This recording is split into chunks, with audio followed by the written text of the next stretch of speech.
Life under ISIL was as if the hands of time had stopped. That's how Ahmed describes his home city. Since ISIL fighters stormed Mosul 2.5 years ago, no security, no jobs, no freedom. And when there was talk of the looming offensive against ISIL, the family decided they had to leave, fearing even worse was to come.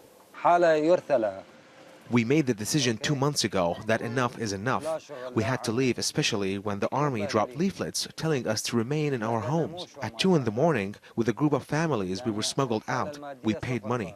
It was a tough journey. There was gunfire. The children were crying. Unfortunately, several family members got killed.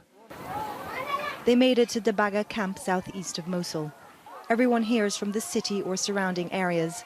Hardly anyone wants to talk on camera, because they still have families living under ISIL control. The camp was built in 2014, soon after ISIL seized territory in central and northern Iraq. People fled then and are escaping now as the operation to recapture Mosul intensifies.